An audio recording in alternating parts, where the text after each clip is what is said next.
Sure. Hey everyone, Coach Patrick here, back with another race podcast. It's an opportunity for us to catch up with members of the team who are out there racing, putting rubber to the road or wetsuit to the water, or whatever it may be.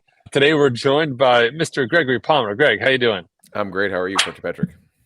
Doing super well. I am outside. Apparently, I did not see it, air quality warning like you, but I'm gonna roll the dice and be outside. The sunshine in the background looks wonderful, but it's about 95 here, and we just got an air quality alert. So my wife was outside working out actually earlier, and she was hacking and coughing. My dog was hacking and coughing, so I'm coming inside, turn the AC on.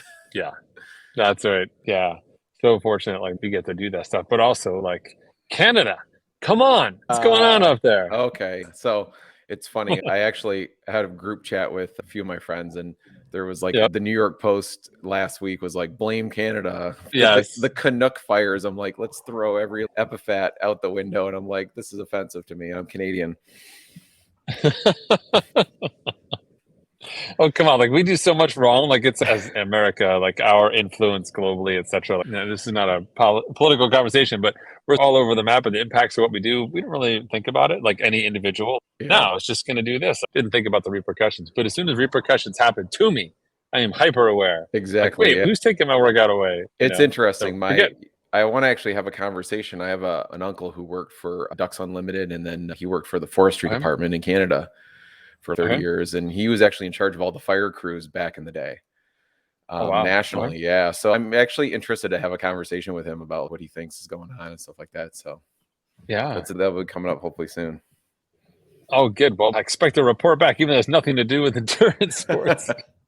We'll take it. It's affecting who we are. Okay, well, you've been racing the short course, and you made a transition yourself. So I want to dive more deeply in our conversation today around your thought process around the short course. Is it just for love of the game? Is it something else? And where do you see this sort of in your trajectory? If we asked you last year, I don't know if you would have said, hey, I'm doing a bunch of short course stuff this year. But you're crushing it. So I want to just open up that box there and hear where you're at.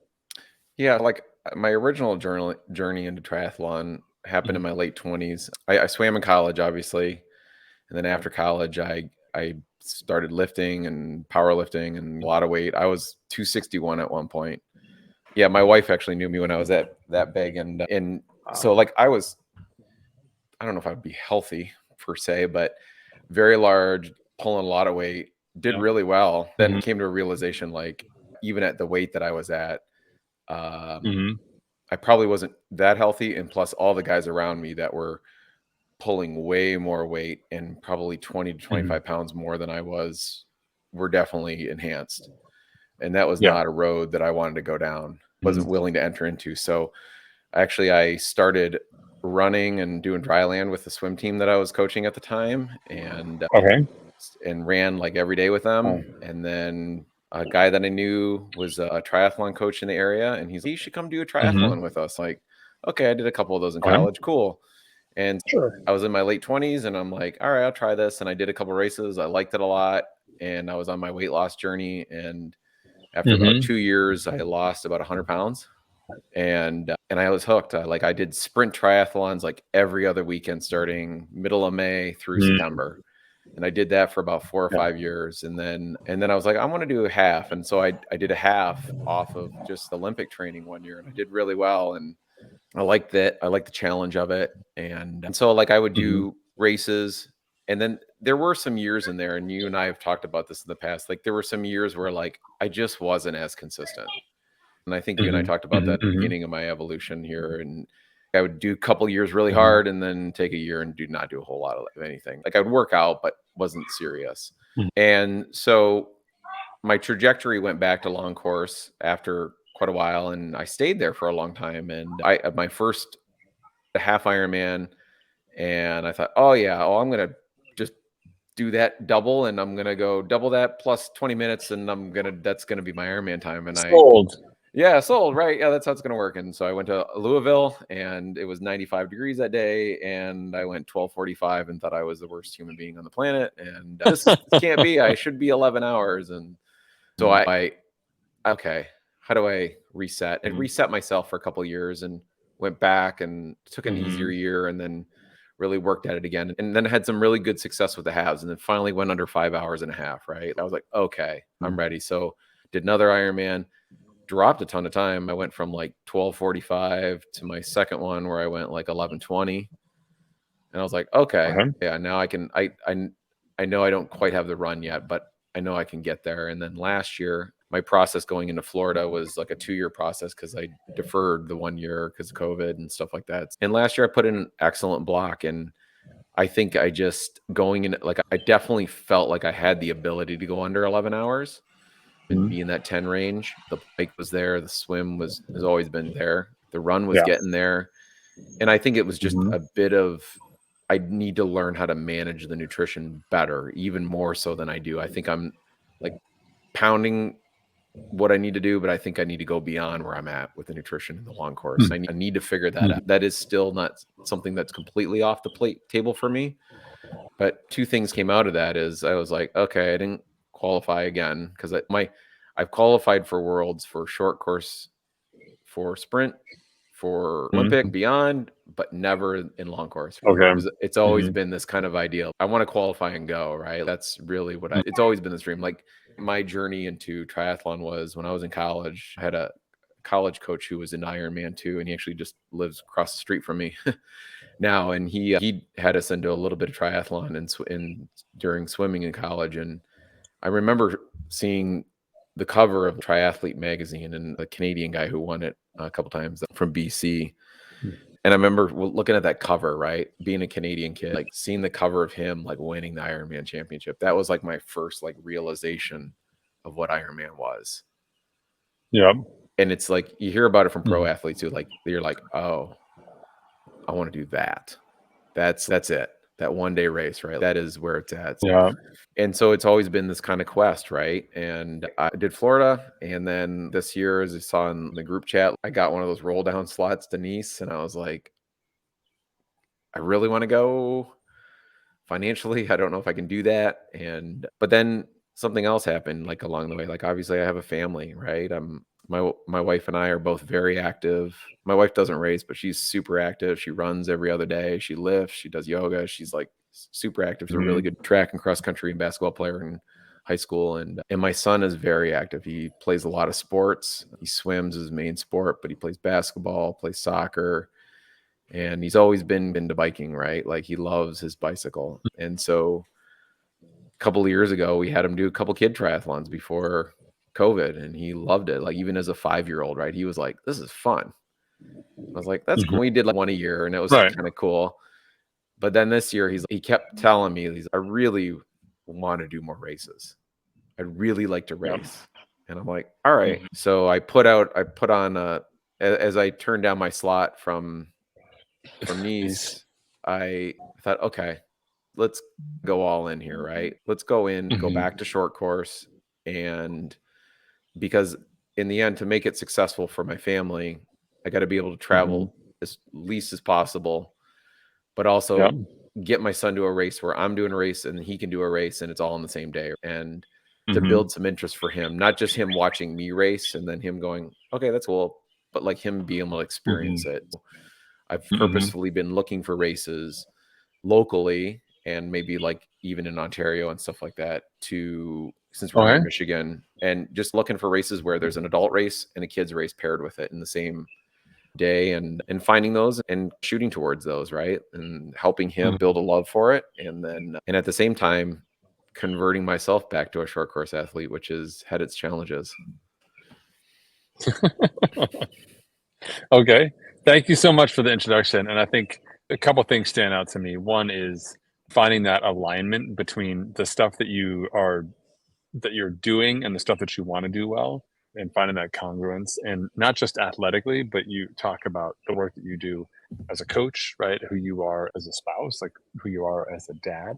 And I really appreciated that thought process that you went through with the community, really thinking about it and saying like, where do I want to go? Because where do I want to go isn't just, do I want to go there? You really thought about it from the context, from my perspective, of if I choose to go there, then what are all the effects of that decision? What does that mean for my summer? What does that mean for my spouse? What is it? And I don't think people really appreciate that depth. I would put that to your, partly it's your personality, but also like your coach mindset is like, when I ask an athlete to do something, what am I really asking him or her to do? What are all these different pieces of the puzzle? And I think that's part of what sets you apart as an athlete is you're able to intuit all of those other layers to what you're really saying. And so I appreciate that part. And I think your transition back to the short course side is actually like a huge step forward for you. I think one of the issues that athletes run into in your situation where you've been chasing a goal and it's hard to get to, which is great. Like you want goals that are out of reach, you want to be stretching, is that like it can at times take some of the fun out of the process. You're like not getting the prize, like after a while, you're like, not so fun. And so Yep. part of why I'm excited for you this season is you're getting back to kind of your roots, which is, it's a challenge in and of itself. Finding your speed that you talked about, finding excellence, like working on the fast twitch, which you enjoy, but still takes work, right? Yep. As you push the needle towards 50. But also sharing that with someone else. Like I think there's just a whole bunch of upside for you. How, as you think about this year, like you talked about the criteria of selecting races, but what do you think your top three sort of like takeaways are going to be from a year where you turn the dial in locally that you think will eventually transition to better long-term outcomes for you as a triathlete? Yeah, I think definitely, like, I attribute a lot of my ability to race and train, right? It's funny, I watched a little video of Lionel Sanders where he like had this little clip in there where he's like, because even if I retire, I'm still gonna train like a maniac because I love exercise. I love exercise so Right. much that I will never stop doing Yep. that. And I'm the same way, right? I had this thought the other day when I woke up for the race at 4:45. I'm like, oh my God, it's 4:45. And I'm like, so, and everybody's like, okay, we all wake up Right. at 3:30 to eat for an Ironman. But I'm like, everybody does that once or twice a year. I'm doing that every 2 or 3 weeks right now. So that part of getting ready for the race requires a lot of patience, especially like when I'm training for an Ironman. It's more so like my wife and I agreeing on like the time, right? A lot of is the time management of, okay, I got these workouts coming up. How do we shuffle some things around? I tell you what I need on the schedule. How do we shuffle? What can I cut back? What do I absolutely have to do? Things of that nature. And I attribute a lot of my ability to race and to train at the level that I do to the relationship that I have with my spouse and my partner. Like a lot of that comes back to that. Like I don't sign up for an Ironman or any race unless there's a conversation between my wife and I and our family. Like it is a family decision. I really would like to do this race. Here's where it is. Here's what's involved. Okay, let's go ahead and do it. Right. I'm always training, but when there's a race decision, because racing, my wife's an athlete too. So she knows like it's more than just waking up and going to the race.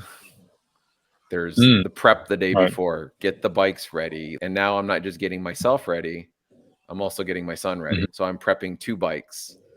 I'm prepping 2 bags. I'm 2 transition stuff, right? So it's double the load day before. And then, so that means I'm distracted for a couple hours doing those things. And then like the morning of, it's okay. I've got my stuff and I've got my son's stuff. And obviously we put him in charge of trying to look for things, but he's 8 too, right? So it's okay. Do you have your helmet, your goggles, your race suit, your shoes? Do we have body glide? Like you have all the things that you need for the day. And like as parents, like we're trying to teach him to look for those things, but also we're also like don't want to get to the race and him not have his shoes or his helmet. Yeah, it's definitely the relationship within our family to do it, right? Like and a lot of that I attribute to that. It's to my racing. And then as far as my goal setting, my son and I, everybody in our family is active. But my son and I have really gotten into following with social media and the way that the pro athletes, I hear about the older athletes are like, oh my God, I'm glad I don't have to do social media and the video and all the other things. And I'm like, yeah, but you didn't make as much money as they do now.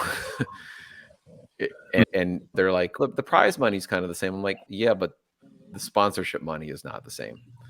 And they have to sell a package besides them being a great athlete and going to win races. That'd be nice. Like all I have to do is train and go win races and I'm going to get millions of dollars. And that's not true in triathlon. And like runners, like marathon runners have $1 million contract with one shoe company in one brand. And that's it. Whereas like triathletes, you got to have 5 to 10 brands to make 100, 200 grand a year. Plus then you get your prize money and your PTO and stuff like that. For us, we love following them because of the inspiration, but also I like showing my son like the different lifestyles that are available in the active lifestyle, right? And there's different athletes to follow, but we follow a variety of them because they live their lives a little bit differently, right? You have Lionel, who's a hermit from time to time and just pounds the crap out of himself. And it's really interesting. But he does have his family time at night, right? You see that. But then you have another pro athlete that he follows is like Paula and Eric, right? And Eric Lagerstrom and Paula Finley, and they have a great YouTube channel. And seeing that they live a normal life on top of their professional life. And showing them that's available. If that's something that you could get to as an adult, then that's still something you can live this active lifestyle and still have a normal life. So I think he likes that, the adventure part of it too, like seeing them go on adventures. So he's asked to do more racing, and that's why I've switched back to the short course. Our goal became, all right, let's go to nationals. I actually got a national invitation, and I don't know why. I think it was probably from Ironman Florida. I got a USAT invite, and they're like, hey, you're qualified for USAT nationals. I'm like, I did not race any short course last year, but I'm not the best, but I've always attributed myself to, I'm always in the top 5 or 10% of every race I enter. So I'm always in the game. And I guess one thing for me personally that motivates me, I'm going to be 47 this year. And I'm looking at the calves of the guys in front of me or near me. And I'm like, God, these guys are 10 or 15 years younger than I am. I'm like, holy cow. And so that's mentally been a bit of a challenge, but I'm still in the game. I'm still finishing top 4 or 5 in my races, winning my age groups. And so I'm like still competing with guys that are a decade younger than I am or younger. And I like that. So I get, for the athlete side of me, that's a big goal. Okay. I guess the thing I thought about the other day was, how long can I stay this physically fit? And that was a question I asked myself. It wasn't really, okay, I want to win a national title, or I want to go to this Worlds, or I want this medal. It was more so, like, how long can I keep this type of fitness? And that was a question I asked myself the other day. I'm like, that to me is a more interesting proposition than anything else. And I hope that the team members out there hear that, because that's really what it's about, I think, for me. And I hope it is for other people too, is I want to be physically fit for as long as I can. And I actually, in my biology courses, I teach about life expectancy and like populations and stuff like that. And I've done some reading about Peter Attia. If you don't know who he is, he has a podcast about like aging and stuff like that. And he talks about like the age curve, right? So you have like your percentage of quality of life on the vertical, and then your horizontal is your age, right? And so do you have a curve that kind of does this and fades out, right? A little J curve, or you just go like straight across, and maybe it's 5 or 6 years shorter, but then it just plummets off. And I'm more for the B. I'm okay with it being maybe a little bit shorter, and then just go out in a ball of flames right at the end. Because I want to know that I can, because, you know, my wife and I started our family a little bit later, and, you know, I'm 40, I'm going to be 47 this year. My son's going to be turning 9. And so I project myself in the future. Okay, in 10 years when he's graduating high school, like, I'm going to be 57. When he graduates college, I'm going to be in my early 60s. By the time he has kids, I might be in my mid 60s to 70s.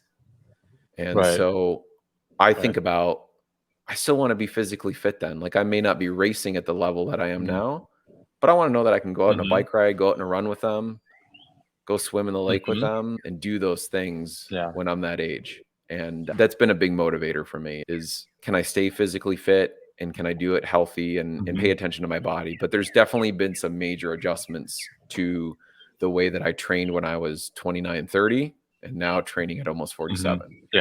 I've definitely had to find my gains, because I think when I first came on the team, I was like, Coach Patrick, I need to get back to a 300 FTP. If I don't, I'm piece of crap. Wait a second. No, it's not the way it works. And I'm Right. like, so I've definitely, people have seen me post on there, like, how do I find other gains? Will I have a 320 FTP ever again? I don't think so.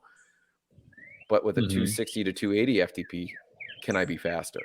And how can I find those gains? So I've been playing around a lot with AI bike fitting. Like, I don't have $200 every 2 months to go to a fitter. Can I spend $75 a year on an AI tool that helps me get a better CDA? And so I've been tweaking that.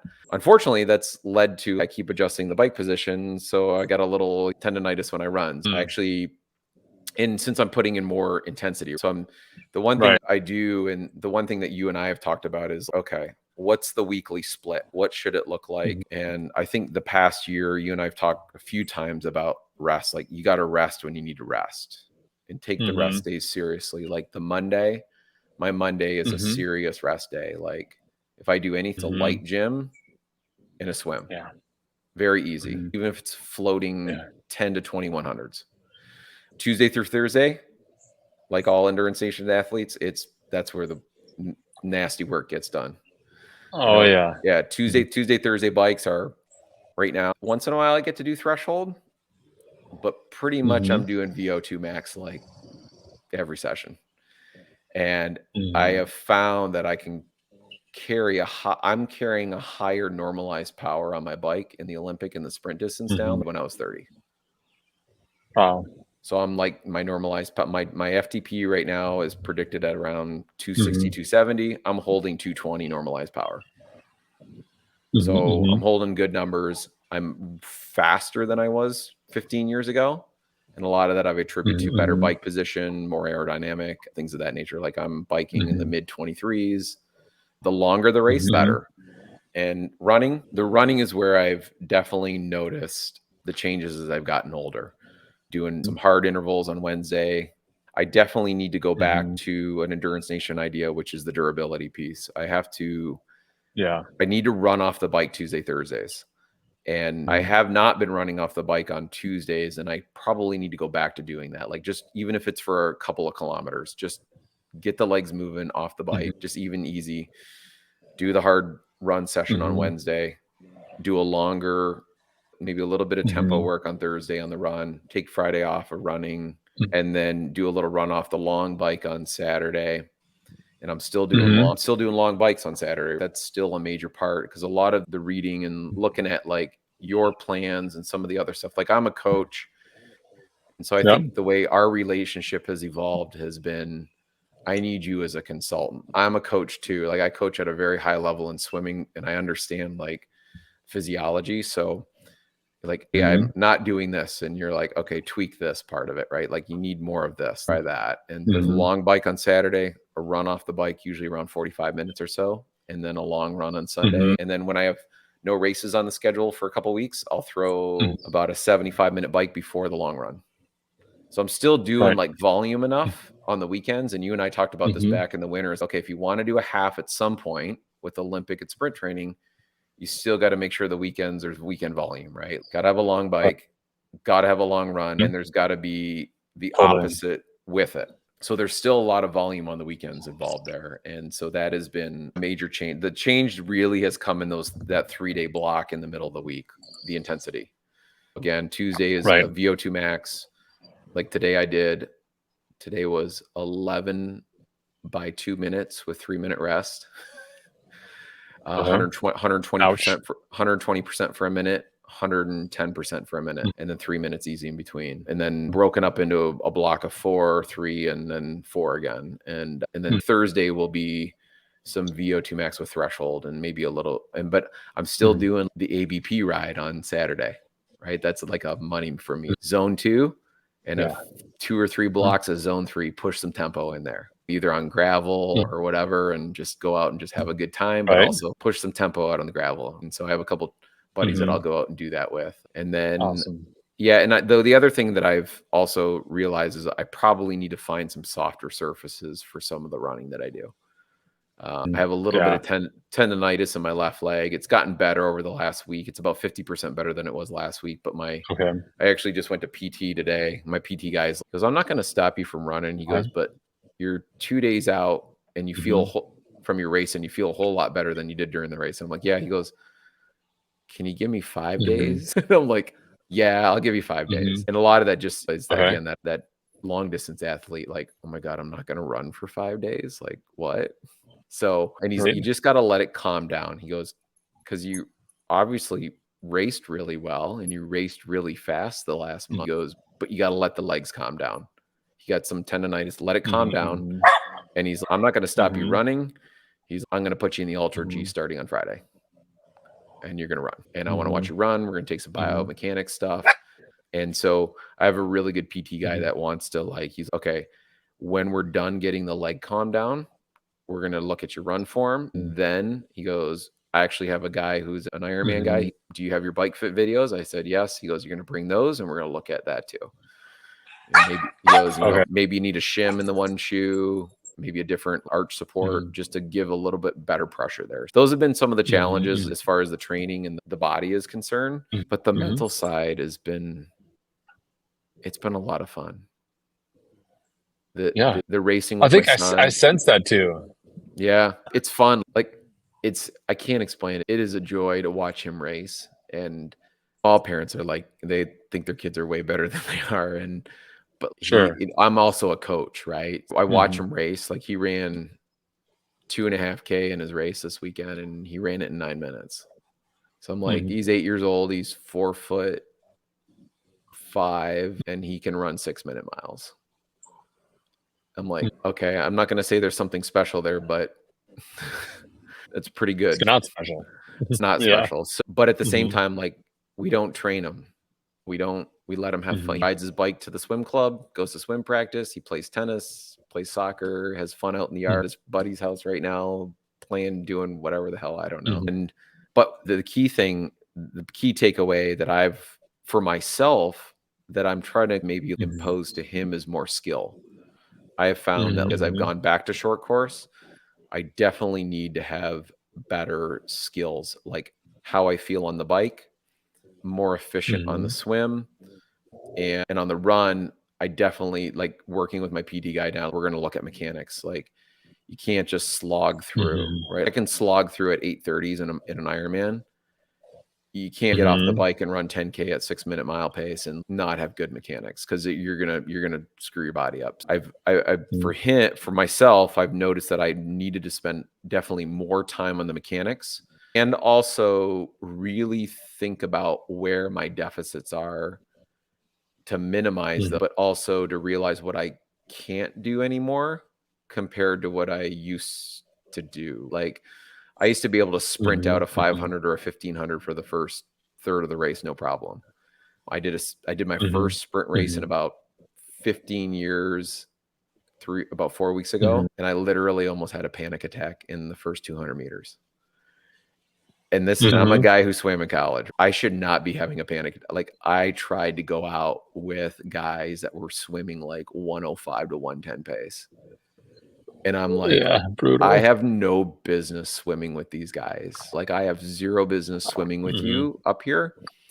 And that was silly of me to try that, because I know it takes my engine a long time to get going. I'm still, even though I'm doing sprint and Olympics and I'm still competing at the top end of the race, but I'm still a diesel engine. And so I have to remind myself, like, yeah, don't blow yourself up the first 100, 200 meters of a swim.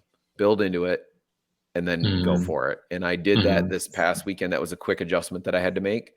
And a lot of that I get from listening to some podcasts with some of the pros. Like, they have to make very quick adjustments, both in their training and their racing.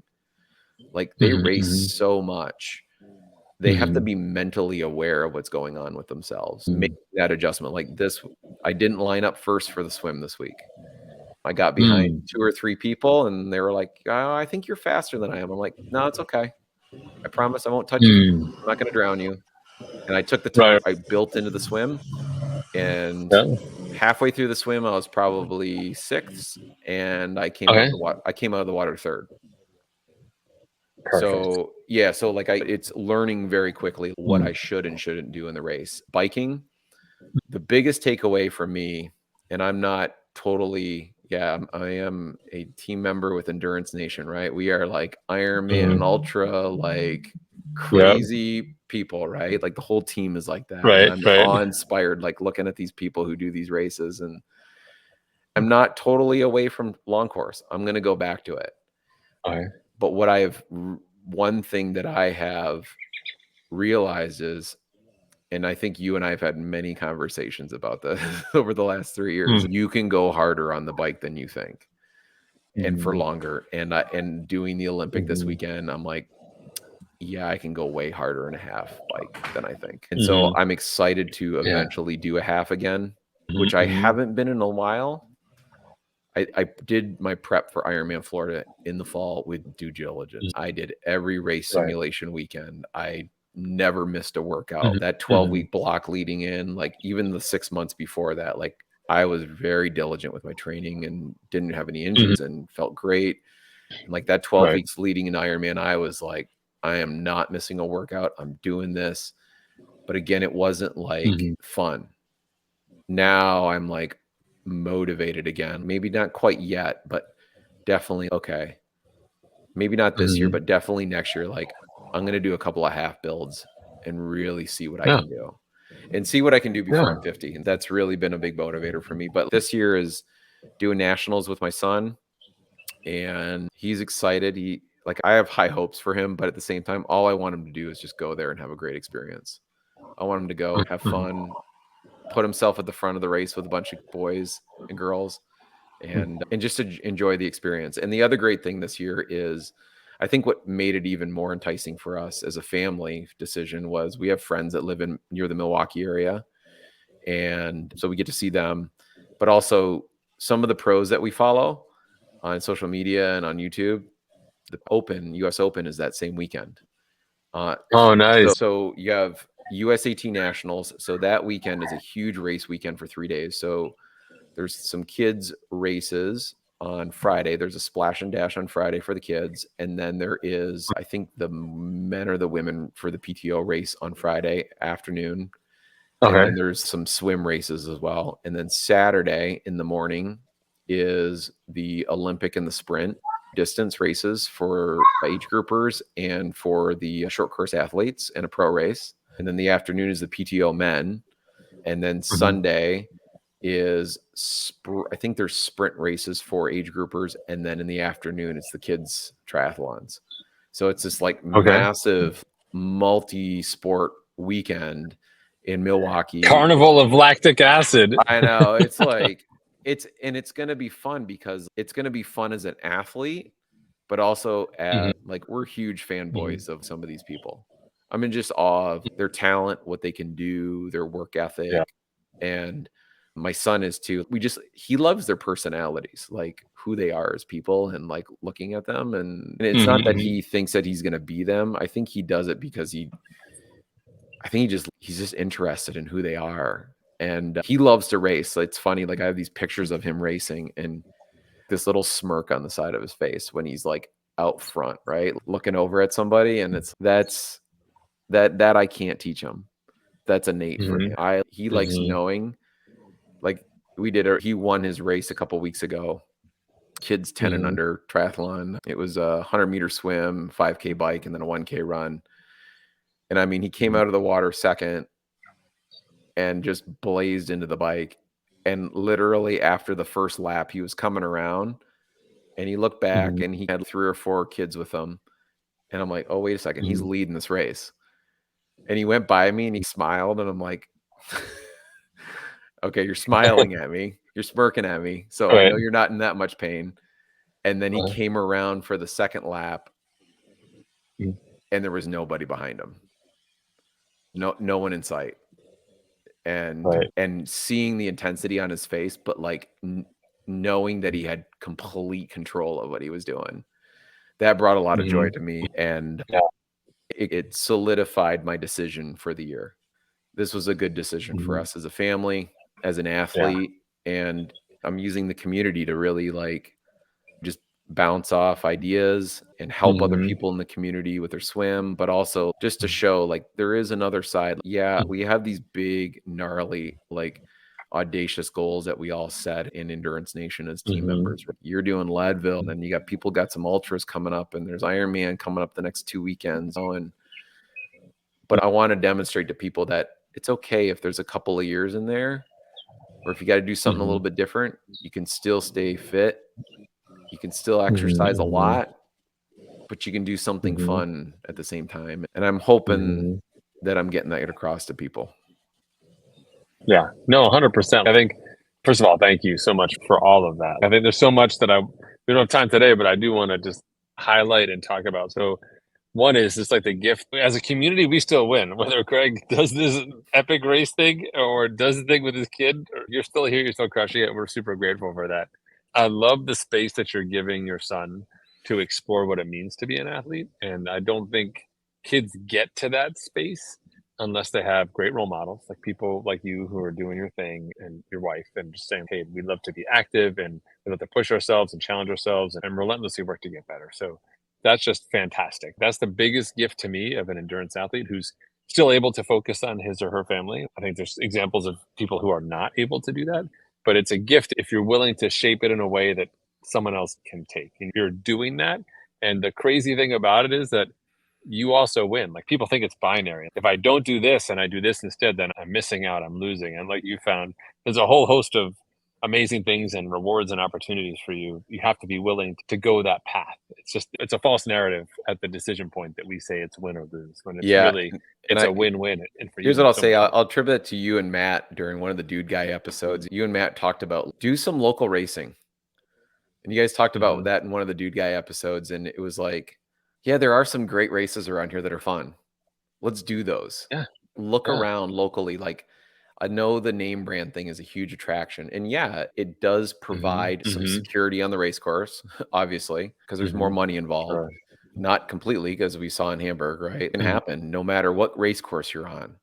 You have to be aware. So yeah, there might be a little bit more security at a name branded race, but if you find the right local races, they're fun and they're competitive. They're not competitive, right? I'm racing against guys that are in their 30s and they can all run in an Olympic, like they're all running 5:45s to 6-minute miles. These guys can move. I'm racing in sprints where guys are running 5:30s to 6-minute miles. Like, it's a very competitive race. There's nothing not competitive. Yeah, further down the list, it's maybe not as competitive, but the top 5 to 10 guys are like, we're out there bashing each other's heads in. And there's some girls out there. Totally, like, but also, yeah, there's some girls out there. We're like the top 5 guys. We're looking over our shoulder going, God, I don't want to get chick today. Holy cow.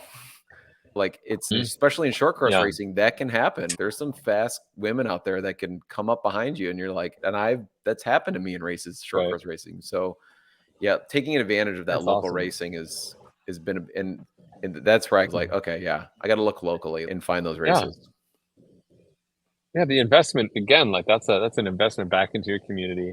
And the funny thing about competition is people always look at the results and say how competitive something was, but if you're racing and you look over your shoulder and there's somebody there, it could be a person on a bicycle. Like, you don't know what's right behind you, but you hear it, you can feel it. Like, the physical response to competition is very different than how we intellectualize it later. And so it's not, your body doesn't discern, oh, we're in my zip codes. It's not a real thing, but I'm in another state, so it's for real. Like, that's nothing at all. That's all up here. And I think you've taken that out. But the other piece I want to just touch on quickly is, I love the differentiation, and I hope I can say this correctly, of how, like, you're learning to challenge your limits on, say, the bike, for example. You're like, oh, I can do more than I think is possible here because I just haven't explored this space. You're finding like untapped opportunities of like within your own potential.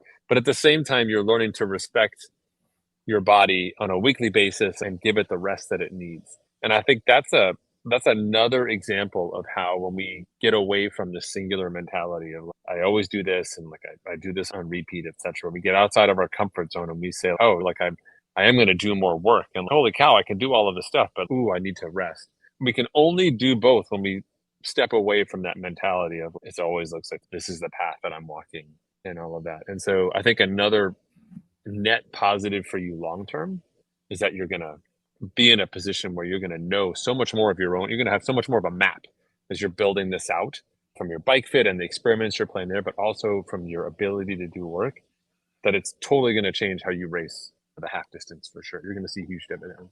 Yeah, that's what I'm looking for. Is I really know that I have the potential mentally. Like I love to go hard, and I Yep. just need to find what actually the hard is, right? What is actually hard, and what can I do, and how long can I sustain that? And I think I can maybe do a couple years of short course racing like that just to really push that limit. Because I was, to be honest, like I was afraid of Olympic distance when I was younger, and mainly because it was like, that's a sprint times 2, and a sprint is a puke fest. Like a sprint triathlon, like my first sprint this season, like the top 5 guys, like we are laying on the ground after the finish line, like all 5 of us literally within a minute of each other. Like we're laying on the ground and the medics are just standing near us. Are you guys okay? And I'm like, no. We're literally on the ground because everybody's heart rate is jacked. Like you go red line from the begun in a sprint. And I was always afraid of that Olympic distance because I always felt like it was red line and then you're going to die at some point. Like that's the way it is. And I'm learning that you just got to play your strengths in that distance, that because it is still a longer race, like a 2 hour to 2 hour and 15-minute race, like can I push that into that 4.5-hour race? Like how much of it can you push in there? Maybe I'm not riding threshold or like the top of zone 3, but can I ride the bottom of zone 3, zone 2, like zone 2 when I need to, just to eat and drink, but like I got to be back up in that zone 3. Can I push that? And can I get off the bike and still run really well? So yeah, those are some things that I'm exploring for my own personal athleticism. But on top of just the athletic part of it, one thing that I've always been afraid of is like working on my own bike. I've had great bike mechanics, right? Like we have some really good bike. I have one guy here in the Michigan area. His name's James Bruzzese. I'm going to drop his name because he never wants me to do it. And he's going to be pissed that I did it, actually. He's at Macomb, Macomb Bicycle out on the east side in Macomb County. East side, Macomb County, Macomb Bicycle, James Bruzzese, one of the best mechanics. He used to do some fitting for me too, but the guy's a wizard. Like he doesn't sell you. We don't need to sell you all brand new stuff. We can make this work. And he teaches you how to make it work. And maybe we just get a couple components or fix it. And he actually took my 2013 Blue and he put Di2 on it, which it was never built for. And he's, I'm going to drill a few holes in your bike. I'm like, okay. He goes, I called the manufacturer. They said, go ahead and drill it. And I'm like, is that because of no warranty or the engineer said it was okay? He goes, we'll see. He's a crazy kind of dude that's willing to try some stuff, but at the same time, he's a guy that's always worked on my bikes for me. But like as my son starts to race, one other interest of mine is getting another fear, which is I need to learn how to work on bikes. So like even this interest of, okay, maybe I need to take a beginner course and like how to do some stuff. So if we do travel with our bikes, if he really got into it in the future, can I be I'm not the guy racing. He's the guy racing. So can I be his bike mechanic, take care of his equipment for him? That type of stuff. The physiology stuff I have down, the coaching stuff I have down, but like that other side of triathlon, I've been deathly afraid of. I'm just afraid of screwing something up because they're very expensive. They're very expensive machines, as people know. So you don't want to do that. And so that's something else in my brain that I've thought about. Maybe I need a little bit of education on this to expand my knowledge. And like this past, right before I race this weekend, I needed another 20 millimeters on my reach. And I'm like, how do I get that? And I took the whole front end of my bike apart and I figured out how to switch the aero bar wings to flip them on either side. And I got another 20 millimeters of extension.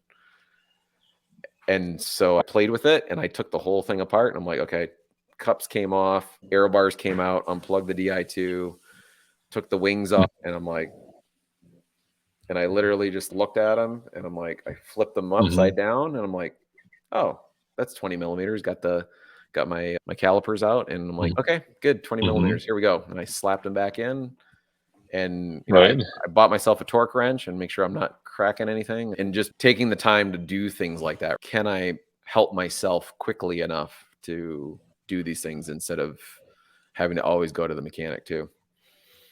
Love it, man. All in your brain. It's just, I can just hear the neurons like reaching out and finding friends and being like, let's build this thing. Let's do it. It's incredible. This has been awesome, Greg. I really appreciate it. Like what a deep conversation. I thought you were just going to be like, man, I put my pants on faster and go hard. But I really appreciate the perspective. Again, like part of what makes the team special is people are sharing their journey, whatever that journey may be. And it doesn't always have to be to the most epic race in the world. It can be about doubling down on what's right at home, like you've done, and finding new opportunities for growth. And I think one of the secrets to being able to do this for a long time, which is the secret to being faster when you're older, is finding ways to add value to those around you, and to get that instant feedback, to see that look on your kid's face, to your wife is he gets it, and all of that. Like it just feeds. So my money's on you, my friend. The long game. Well, Whether or thank you not very it's long course is up to you. Yeah, I'll be back there, and I do appreciate it, and I just want to put a little bit in for everybody. Yeah, send me your swim videos, however you want to send them to me. That's a big thing I've been trying to help people with, and I've had some takers so far. Send me some swim videos. I love to help people be faster and better, just like you do, and I'm always there to reach out. And if people want to reach out and talk to me about like what I'm doing and stuff, I'm happy to talk about it. Awesome, fantastic, so grateful, man. All Fantastic. right. Well, hope the air quality gets better for you. Keep crushing those VO2 sessions for sure. Man. And I look forward to more updates from you and the team. All right. Thank you, Coach Patrick. You're welcome, brother. I'll see you. Bye-bye.